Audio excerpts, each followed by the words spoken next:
सभी को जय मसीह। हम वचन पढ़ते हैं उत्पत्ति का 24 अध्याय। सभी को आशीष मिले, सबके घर में बरकत हो। अब्राहम अब वृद्ध हो गया था और उसकी आयु बहुत थी और यहोवा ने सब बातों में उसको आशीष दी थी। अब्राहम ने अपनी उस दशा से जो उसके घर में पुरानियों और उसकी सारी संपत्ति और अधिकारी था, कहा, अपना हाथ मेरी आँख के नीचे रख और मुझसे आकाश और पृथ्वी के परमेश्वर यहोवा की इस विषय में सामर्थ खाए कि तू मेरे पुत्र के लिए कानानियों की लड़कियों में से जिनके बीच मैं रहता हूँ किसी को न लाएगा, परंतु तू मेरे देश में मेरे ही कुटुंबियों के पास जाकर मेरे पुत्र इसहाक के लिए एक पत्नी ले आएगा।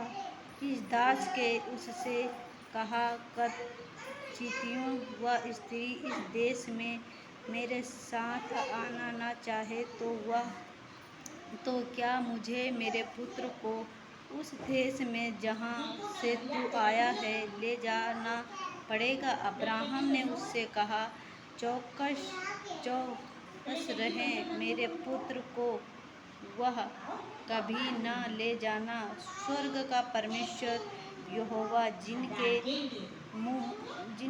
जिनसे मुझे मेरे पिता के घर से और मेरी जन्मभूमि से ले आकर मुझे से सामर्थ खाई और कहा कि मैं यह देश तेरे वंश को दूंगा, वही अपना दूत तेरे आगे आगे भेजेगा कि तू मेरे पुत्र के लिए वहाँ से एक स्त्री ले आए, परंतु यदि वह स्त्री तेरे साथ आना चाहे तब तू मेरी इस सामर्थ से छूट जाएगा, पर मेरे पुत्र को वहाँ न ले जाना। तब उस दास ने अपनी स्वामी अब्राहम की जाँघ के नीचे अपना हाथ रखकर उससे इस विषय की सामर्थ खाई। तब वह दास अपने स्वामी के ऊँटों में से 10 ऊँट का छाँटकर उसके सब उत्तम पदार्थों में से कुछ कुछ लेकर चला और मोमितियों में नाहरों के नगरों के पास पहुँचा। उसने ऊँट के नगर के बाहर एक कुएँ के पास बैठा। वह संध्या का समय था, जिस समय स्त्रियाँ जल भरने के लिए निकलती। वह कहने लगा, हे मेरे स्वामी अब्राहम के परमेश्वर यहोवा, आज मेरे कार्य को सिद्ध कर और मेरे स्वामी अब्राहम पर करुणा कर।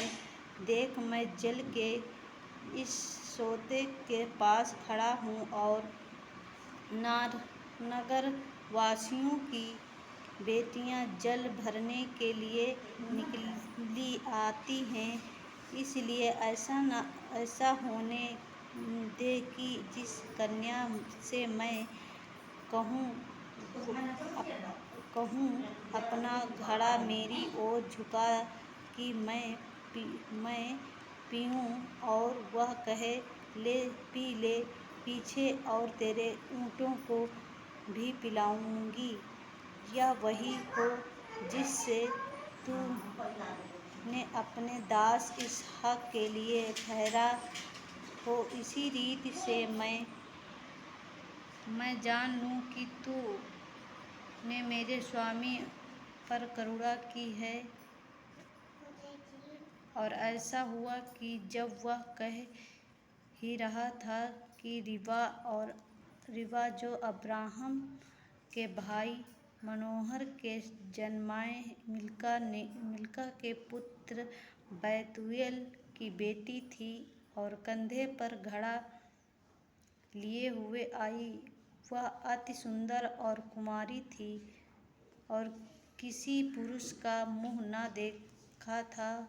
वह कुएं में सोते के पास उतर गई और अपना घड़ा भर के फिर ऊपर आई। तब वह दास उससे भेंट करने को दौड़ा और कहा, अपने घड़े में से थोड़ा पानी मुझे पिला दे। उसने कहा, हे मेरे प्रभु, ले पी ले। और उसने जल्दी से घड़ा उतारकर